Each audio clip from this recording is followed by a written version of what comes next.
Welcome to Dream Farm. On this week's episode, we're going to talk about the evolution of a small food plot.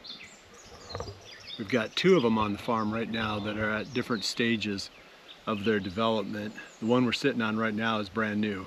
We just opened it up in the past couple of weeks, and then about a short ways away, there's that interior plot that we made last summer. So I'm going to kind of jump ahead a little bit and state that it takes 3 years, in my opinion, to get one of these little spots into shape. They're so rough at first, you got to get things started, then finally you get the whole thing, kind of rolling. You get the soil into shape, you get it productive, and you get it into a rotation. So let's talk about that evolution. Let's start with the other one. We'll talk about why that one's there and how we made it, where it's at, and then we'll jump over to this one. Dream Farm is brought to you by Whitetail Institute. Research equals results. Hunt Stand Pro Whitetail app. Hoyt Archery. Wildlife Farming. And PH Outdoors. So that one was just a small opening back in the timber. Kind of a brushy little rough area. It just kind of struck me one day. It's like, wow, this would make a really cool food plot back here. And Ben Sweeney was here with his skid steer, his tree puller, his grapple bucket, and I thought, well, let's go in there. I'll take my chainsaw, I'll cut down the bigger trees, and Ben can just push everything out of the way, and we'll see what we end up with. And by the time we were done, we had about 1/4 of an acre, almost 1/4 of an acre, somewhere between 1/8 and 1/4. And it's the perfect location because it sits right between a bedding area out further on the end of that point and the larger feeding areas where the deer head towards in the evening. So in one direction they've got a place to bed, and I went in there during the winter and dropped a bunch of trees and made that thicker. In the other direction, it's where they go to eat, corn, beans, sorghum, clover. So that's a perfect place to be sitting in the evenings, because that is where the deer will come out of their bedding area, stage, and then go on into their evening destinations. So it's kind of nice because as they leave then and move on towards the bigger feeding areas, you can sneak out of there without the deer knowing. So it's really a perfect setup. So that one, like I said, was created in August of last year, and we're July 16th today, maybe? 17th? July 17th today. So it's almost a year later. Last year I planted that to, let's see, it was rough. We kind of hand picked it a little bit, threw a few of the obvious roots and chunks off. Because you had it cleared, you didn't have it graded or anything. No. And you didn't have the stumps out. That's right. So it was pretty rough, kind of hard to feel good about planting it. So I just broadcast some fall rye on there and let it go. Didn't even fertilize it. And I think I sprayed it though. But then this year, Ben came back and he had, they call it a stump auger. A company called Danuser makes it, and it just kind of planes away the stumps. Well, Ben worked those stumps out. There were about 9 of them left in there from cutting the trees down. So he cleaned them up. Then he smoothed it out a little bit with his bucket. I went back again about 2 weeks ago, maybe a little bit less, and I sprayed it, made a clean kill with Roundup. And now, just yesterday, I went back and spread radishes, Whitetail Institute radish blend on that plot. So those are forage radish, and I like the idea of putting the brassicas in there the first year because the radish, it runs a deep root, so it breaks up the soil real well, kind of aerates it, with the big bulb that or whatever you call that thing that grows on it. It's really nice for taking an area like that that's really rough and softening up and mellowing out the soil so that you can do your final smooth up and clean up later. I have a question. Yes. And this is maybe jumping a little bit ahead, but do you think that it takes longer or the same to go from like a timber area to a functional food plot or a pasture area to a functional food plot, or do they both have, does it end up being about the same? I think it ends up being about the same. The steps are different. Yeah. maybe it can be a little bit quicker on the pasture one because you don't have the stumps to deal with. Yeah. You know, and some guys will bring a bulldozer in and they'll take those stumps out that way and they'll push the trees over and, you know, push them off into the woods. To me, that's just, it just looks bad. You know, there's a lot of soil disturbance, and then you got these great big root balls that are back in the timber that just annoy me whenever I'm sitting on the stand around that spot. I guess for me, I want it to look a certain way too. I just don't want it to look that, you know, manipulated and that rough. So, you know, if you look at the plot that we've got up there now, I mean, all we've got is trees pushed in there. There's no root balls. It's not, you know, it's not going to take 30 years or 40 years to break down where it looks decent. So that's why we didn't do that. Plus, it's a lot more expensive to get a bulldozer in than to get a guy with a skid steer. And it just rips apart. I mean, getting the equipment in, I'm sure, is a pain. And then all of the like extraneous stuff that probably gets impacted that wouldn't otherwise if you were just doing it with a fairly minimal disturbance approach. Yeah, that's right. Because even just getting the bulldozer up to that ridge, and yeah, it would I can't imagine how you would even get that up there. You have to put up those trails, and it just helicopter airlift it in. Well, I think you can. Bulldozers have a way of making their own path. That's fair. That's kind of what they're for. Yeah. So anyway, that's how that one took shape and why, and that's where it's at. So I think next year that one will be prime because it should be loosened up pretty well. The soil should be. I should be able to go in there, hopefully with some kind of a little small tiller or a disc maybe or something to loosen the topsoil up a little bit more, spread it out, get it smooth. Because did Ben flatten it, or just the result of the skid steer driving on it? I think he smoothed it very, very slightly. Okay. And then after he took the stumps out, he took the stump bucket that he had on the front of the skid steer and just kind of smoothed those areas. Okay. But I'd say it's not exactly what you would say is, you know, rounded and like workable. Right. Yeah. It'd be, to mow through there would be kind of rough and kind of bouncy. So that's that one will be clover then next year. So the progression for me is you start them in brassicas, and then you go to clover as kind of your final crop in these small, 1 acre, more or less or smaller food plots, because I don't like having to go in there all the time and keep working on them. So anyway, it'll be clover next year after we get it all smoothed out and cleaned up. So it'll be next year, year 3 will be its first really good year. Then we'll pump a bunch of fertilizer to it and really get it in perfect condition. Up until then, it's just a matter of working through the process of breaking everything down, getting the stumps out, getting the roots out, tearing stuff up enough that you can clean them out of the way. So that brings us to this one. The one we're sitting on right now is maybe about 1 acre, maybe a little tiny bit more. This is part of the old pasture. And there's a big cornfield all the way around us here, and the deer can come out into that from any direction. So the thought was, give them a place to concentrate. Because there's a few bedding points right off of here too, if I'm not mistaken. Yeah. Yeah, a couple ridges. Because this kind of is a valley right to our right, and then on both sides of that, there are ridges with bedding points, I'm pretty sure, right? Yeah, see this one, I think this valley runs all the way down to the scrape tree. That's what I thought, yeah. Because there's like 3 fingers that stick out, and this is one of them. Yeah. So it's a long ways from the scrape tree, but this is the upper end of that valley that it's in.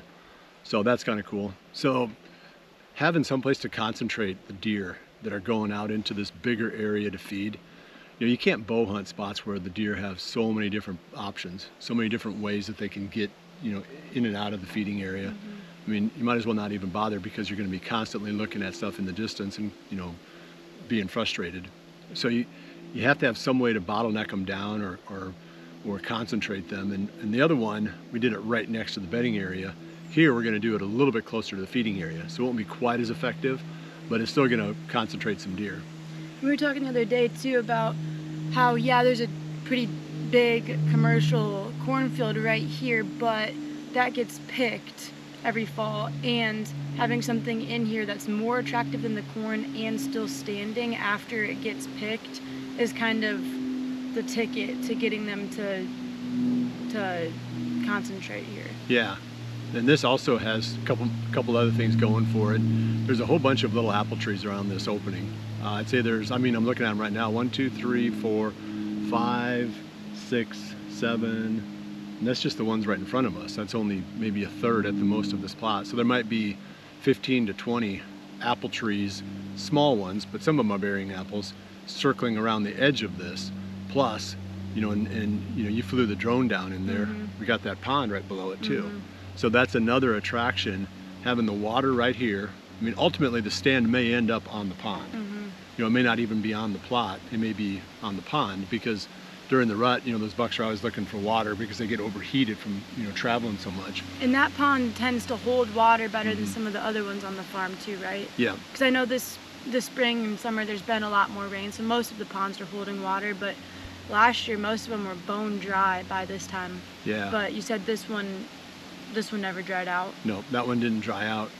And it's got 2 apple trees right on the edge of it, which is kind of cool too. So there's a lot going for this spot. And the next step now is to get something in the ground. I've sprayed it. Well, Ben came in here. Let's go back to the steps. Ben came in here and pulled all the multiflora rows out. Was that was step 1? Step 1, yep. Yep. And he pulled some rows from around the apple trees too, which is really cool. Just as kind of a little sidebar. He's been doing that now. Just whenever he has some time, I get him over here, and he'll take that stump bucket and he'll go in there like a, you know, needle nose pliers and pick out the rose bushes and pull them away from the apple trees. It's pretty cool. Yeah, it really is, because I mean, even as we stand here, I mean, I see 2 more right in front of us here. One, there's another one right there.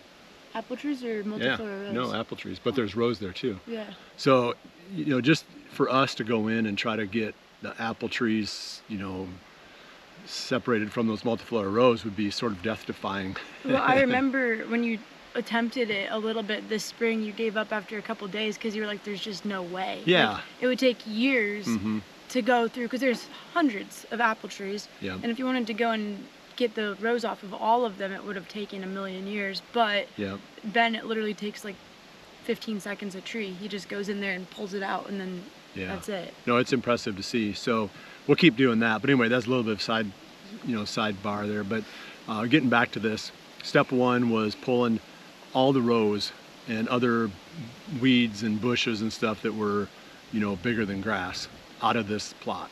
And he left the apple trees. So there's, you know, that's gonna be a little bit of a challenge when it comes to managing this, because when I spray it and stuff, I've got these little apple trees I got to try to worry about. But, you know, if I kill them, I kill them. You know, there's still lots of them. But the ones on the fringe should be fine. It's only the ones that are in the plot itself that I'm a little nervous about. And those would be hard to work around in the future anyway. If you wanted to plant anything, like, it'd be tough to maneuver around a skinny little tree. That's right. So step 1, get the brush out. Step 2 is I sprayed it. So I just sprayed for a kill, glyphosate, which in this case was just Roundup. And now it's starting to die. As you look at it, you can see most of it is dead. That's been almost 2 weeks ago that I first sprayed it, and then I sprayed it again a couple days ago. The spots that still showed green. So the third step is what I'm doing today, and this is what I want to really focus on. So I'm going to drill the Whitetail Institute wintergreens into this long grass. And I was tempted just to broadcast it and let the rain, you know, work the seed down, and maybe come back with the mower, you know, and kind of rattle and shake it around a little bit and try to get the seed to the ground. But I don't think that's going to be very effective. I've got this drill, you know, it's perfect for this. It's rough, the ground is rough, so I just have to go really slow, and I can get the seed into the top layer of the dirt, and that way it can germinate and grow really well, a lot more quickly than if I just broadcast it and hoped. The idea again is this is a brassica blend. So you've got radishes, turnips, dwarf Essex rape, and I think there's some kale in it. It's a blend that Whitetail Institute put together that really has, you know, something for every stage of the season. You know, early, mid, and late season, there's a plant in here that's attractive to the deer. This is generations of pasture. This was never cropped. So you're looking at, you know, who knows, you know, how long this grass has been here and how deep and thick this sod is. You know, having some way to loosen that up and make it more workable, that's where the wintergreens come in. So as soon as they germinate and pop up, as soon as I see some, you know, life, I'm going to come back and hit it with fertilizer. And that way I'm not wasting the fertilizer before I actually see this stuff germinate and start to grow. This is maybe a tangential topic, but Do you think that all of those generations of sod and like pasture grass broken down has created like a really good topsoil or soil conditions versus like, I know when you are in the woods it can tend to be pretty acidic from all the leaves and stuff. Would you say that the pasture turned into food plot requires less inputs to make it productive than one that's like in the woods? Yeah, I think so. Plus, I think it's like you said, there's more topsoil. Yeah. You know, because every year the grass dies and Right. you know, so it's constantly building topsoil.